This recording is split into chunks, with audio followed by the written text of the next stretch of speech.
Hello, everyone. Hope you're having a wonderful day. Today, we dive into a powerful village story. When a brutal storm hits, Tieu and Uri battle the flood, rescue their animals, and uncover a bag of real gold in the mud. Do they keep it to rebuild, or return it and risk starting over? Stay to see how one choice challenges a ruthless buyer, unites the neighbors, and rewrites their future. If this journey moves you, please subscribe so you don't miss the next videos. The water is a fist. It hammers the courtyard, claws through the fence, tears at the pond wall until it breaks with a sound like bone. In that roar, Tieu's fingers close around something hard in the mud, a small, slick brick that flashes under the lightning. "Uri!" she shouts over the wind. "There's gold!" He's waist deep in the brown current, one arm braced around the white dog as the black dog claws at his shoulder. He turns, eyes shocked, then sharp. "Hold the rope first," he yells, tossing the end toward her. "Tie the post." They move like a practiced duet. She anchors the rope to the bamboo post, leans back with her weight, and Uri uses it to swing the dogs to the stairs. Only when the animals scramble inside does he wade to her. The storm presses their clothes to their skin. Rain needles their faces. She kneels, digs with numb hands, and pulls out not one, but two heavy bars, stamped with a dragon and numbers she can't read in the dark. Uri's breath catches. God. Tieu. The pond, their quail yard, the vegetable beds all are a smear of water and red soil. The wind shrieks through the jackfruit leaves. In the distance, the mountain drainage roars like a train. Somewhere upstream, someone has lost a fortune. Down here, it sits in Tieu's palms, warming against her skin, even in the cold. "We have to keep moving," Uri says, voice ragged but steady. "Get it inside, then the pump." He cups her hands, and they carry the bars together under the eaves. She tucks them into a rice sack, heart drumming. Another flash, something else glints by the broken pond wall. She makes for it before she can think. A red cloth, snagged on a root. Inside, more weight. 5 gold rings, a necklace, another bar. The cloth smells of perfume under the mud.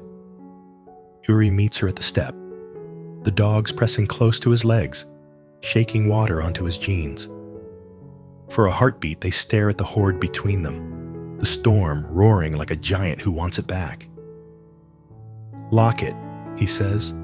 "Top of the grain chest."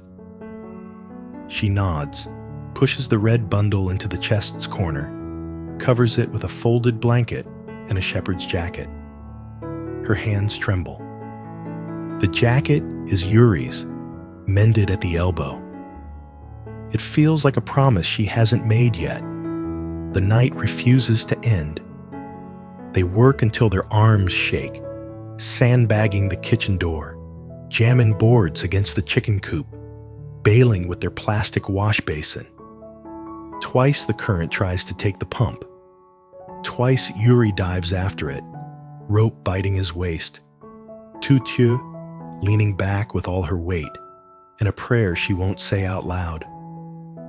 When they finally slump on the stairs, their breath steams in the cold. The dogs creep between them and sigh. Uri's phone blinks. No signal. He turns it face down. "At dawn we'll see what's left," he says. "What about the gold?" Her voice is small in the rain. He looks at her for a long moment. "What about us?" he answers softly. Dawn crawls in under the storm's belly. The mountain water lowers by a fist width, then another. The courtyard reveals itself, not as they knew it, but as a battlefield. Rakes tangled in wire, A cracked basin, the pond, a wound.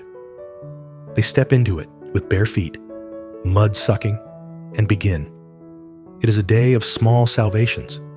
The quail coop has held a miracle of old bamboo and stubborn knots. The hens still cluck, offended but alive. The vegetable beds are gone. The trellis lies like a broken rib. They haul away branches, sweep the stair, rinse the chairs one by one.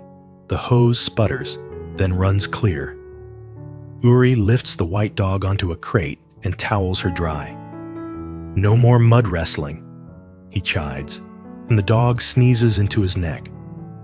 Tu Tieu scrubs the table, shuts her eyes to the sting of loss, opens them to keep moving. The gold in the chest hums in her mind. With every shovel of silt, a thought. Sell 1 bar, fix the pond wall, buy feed, buy seed. With every rinse of a chair leg, another thought. Someone upstream will be searching. Someone will be knocking. What would she say? You're quiet, Uri says. I'm counting, she answers. Counting what? Costs, blessings, lies. He doesn't smile. We can choose not to lie. And choose to be poor again overnight. He wrings the towel, water streaking his forearms. We choose who we are, he says. The rest follows. By mid-morning, the worst of the mud is gone from the steps, and the sun is trying to tear the last gauze of rain from the sky. Mr. Tuan arrives with his straw hat tilted against the wind, boots sinking to the ankle. He takes in the wreckage, then them, then the dogs, with their offended dignity. You two look like you fought the river and won, he says, setting a thermos on the table. Drink. They do. The tea is hot and a little smoky. It puts heat in their bones. Mr. Tuan leans in, voice low. Listen, Lin's been with Mrs. Nghia's company, but that's a mask. She's under Mrs. Lan adopted, trained, placed. After the storm, they'll move. They'll buy up cheap. They'll bait with contracts you can't swallow and penalties you can't spit. He glances at the yard. And they'll send people to help. Tu Tieu feels the old chill that has nothing to do with rain. Mrs. Lan's name has edges. It cuts where you can't see. We're not for sale, Uri says, too fast. Mr. Tuan's smile is almost kind. Everyone is for sale if the price is survival. He taps the table, slow. I have a plan, but you must decide before the plan decides you. He doesn't know about the chest, the rice sack, the red cloth. A village speaker crackles faintly under the clearing sky announcements about relief rice, instructions to register damages, a note that a family upriver lost valuables in a washed-away trunk. If anyone finds items, contact the committee. The words find the seam in Tu Tieu's heart and press. Uri hears it too. He doesn't look at the chest, neither does she. For a beat, the only sound is the drip of water from the eaves. Mr. Tuan finishes his tea. I'll be back in the afternoon with papers. Think about this.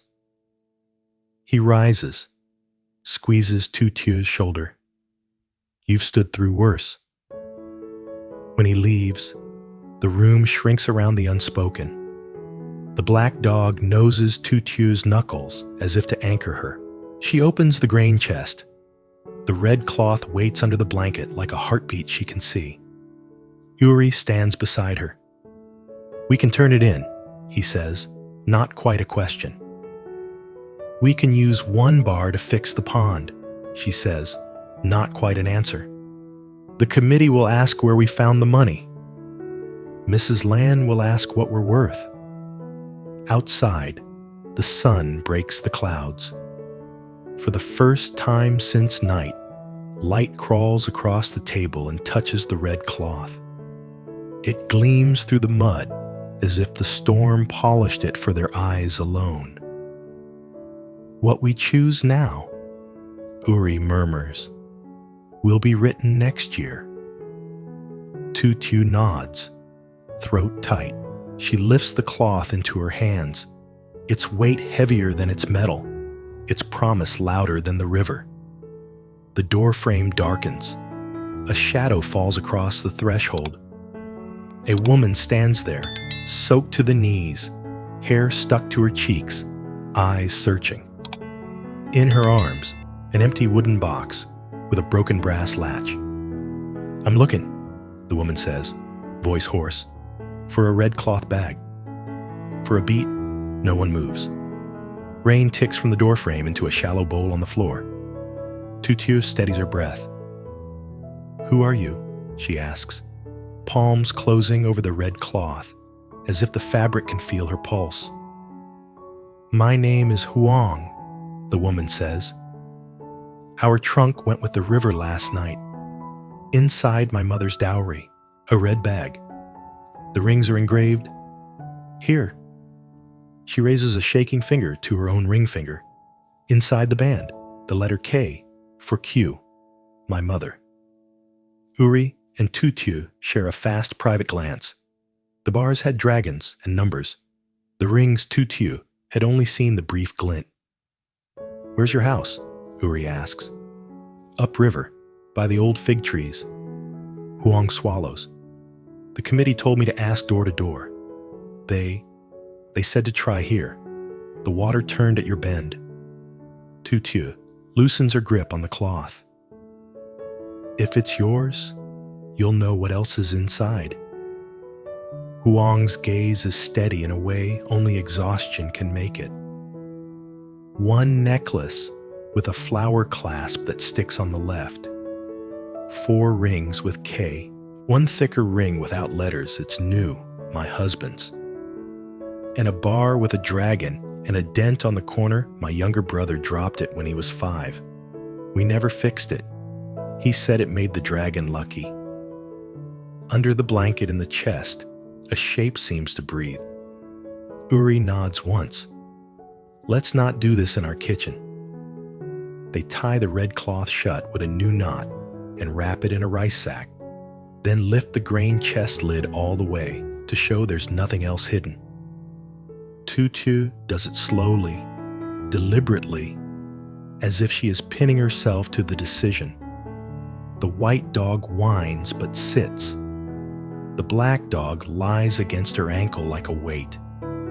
They carry the sack between them. Huang follows, cradling the empty box like a child.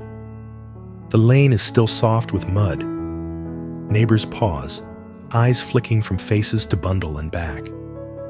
At the cultural house, the speaker pole leans, but the hall is open. The committee man, damp notebook in his hand, looks up. "Found property?" he says, voice suddenly very careful. "Yes," Uri answers. "We're returning it. Please witness." On the long table, the rice sack opens, the red cloth unfolds, and the room inhales. Brass light winks up from the gold like a trapped sun. Huang doesn't rush. She lifts each ring, turns the band to the light.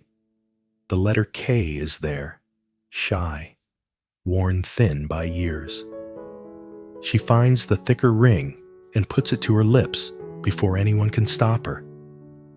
The necklace's flower sticks, then gives in with a click to the left.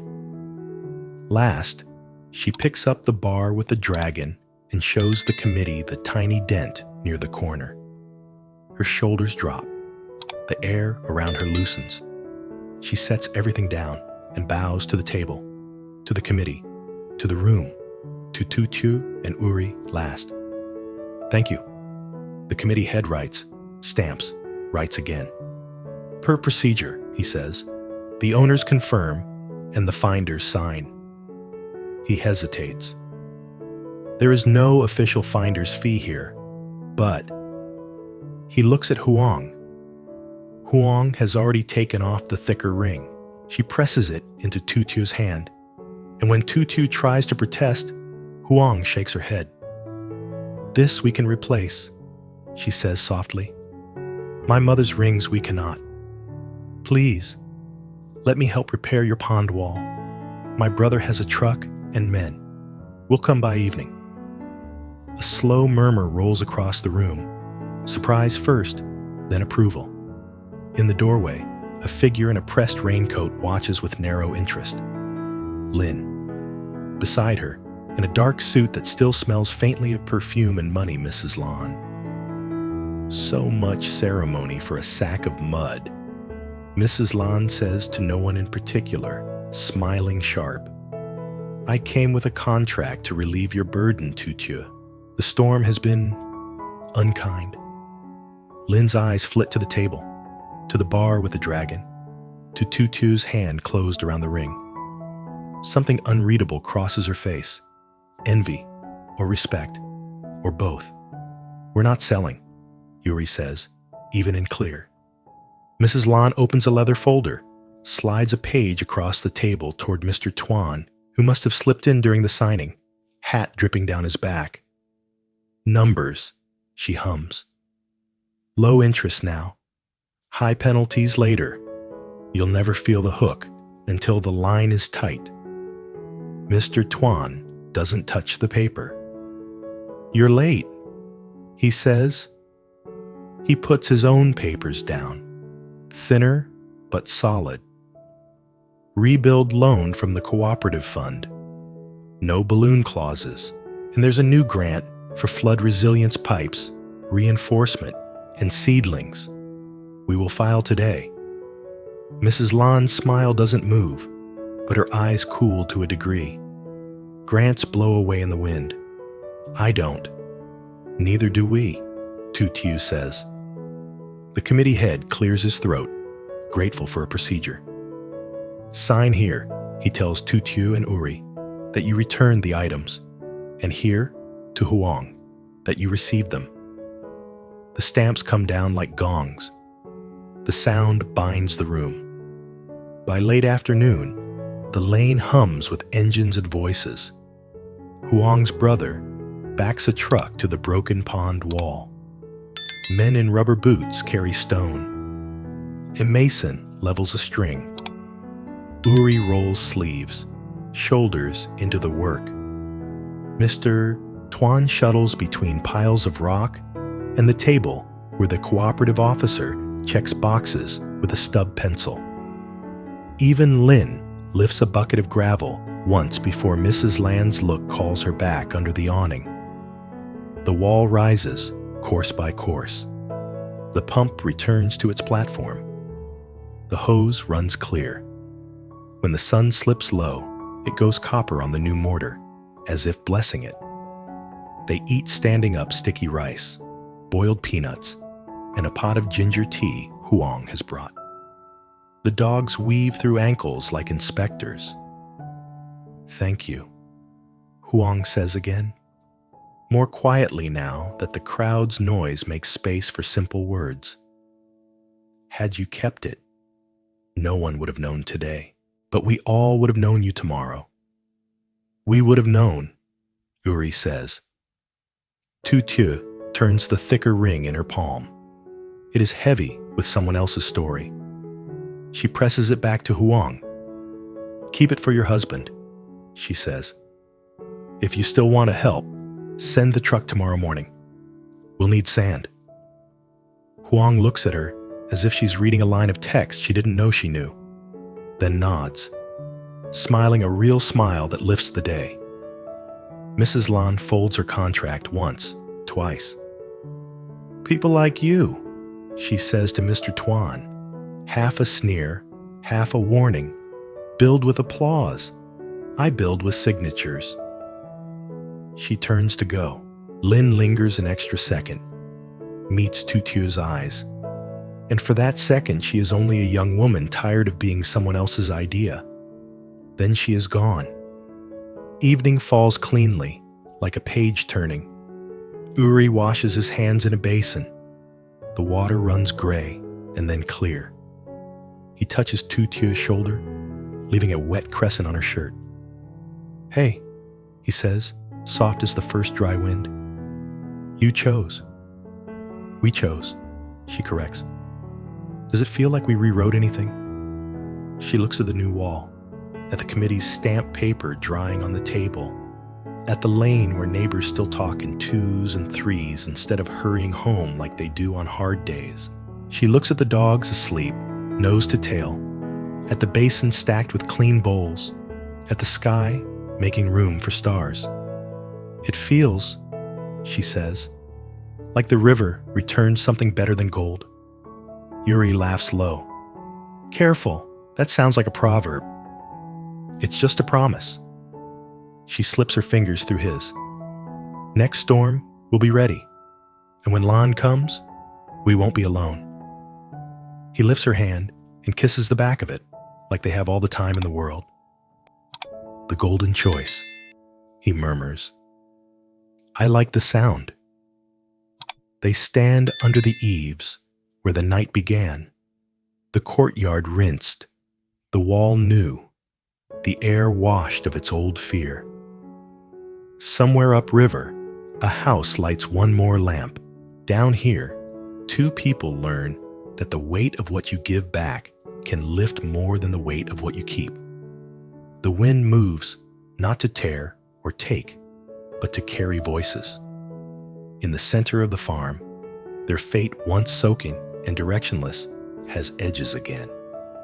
And this time, they are the ones who drew them.